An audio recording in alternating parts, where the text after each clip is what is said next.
proud to say that Wolverhampton City Council has helped launch this event today at the Science Park in Wolverhampton, where Wolverhampton is putting forward its first steps really to becoming a dementia-friendly city. And we hope to be the first dementia-friendly city in the UK. Certainly leading the way, we've already made some really good progress in terms of our dementia strategy, where we've trained some 53 dementia champions who help raise awareness with their staff, whether it's at our care homes, whether it's in the public sector or the private sector. And what today is really about is raising that awareness and sharing the knowledge and the training with local businesses, shops and retailers, and indeed organisations like the police and the hospital service. I'm just impressed by the energy that there is in Wolverhampton for developing good quality services. Now don't get me wrong, you know, we've got a long way to go still. These are really complicated issues that we're dealing with here, and it's going to take a while for it to be right, you know. So I think we've still got a way to go in terms of our service provision, but also then recognising that there's such a lot that we can do on a more general community level for people with dementia and their families. People face stigma, isolation.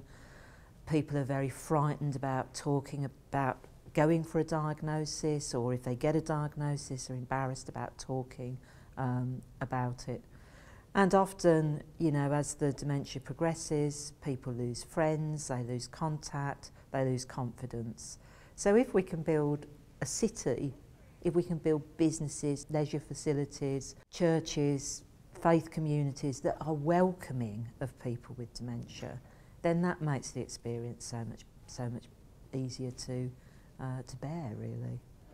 In Wolverhampton, we have some 3,000 dementia sufferers. We know from our records that we will see growth of 50%. That's 4,500 within the next 20 years or so. And nationally, there's nearly 1 million sufferers.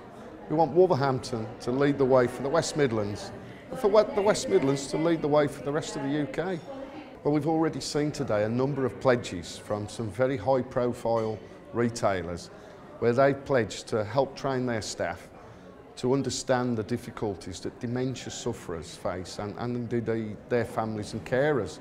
You know, we all do the everyday activities like shopping and banking, and we really need to help raise that awareness. And their pledge to, for example, at the ASDA, to open a dementia cafe where the Alzheimer's Society will be on hand to offer support and advice, and a quiet room, you know, for someone who's confused or disorientated, for a member of staff, just to take that time out will make a huge difference to a dementia sufferer's daily routine.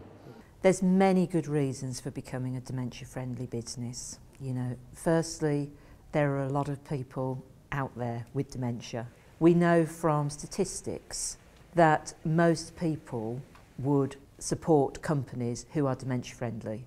You know, it's good for business. And then recognise that many of your employees will probably be affected by dementia. They'll probably be caring for family members, or they'll know people within their own communities that have got dementia.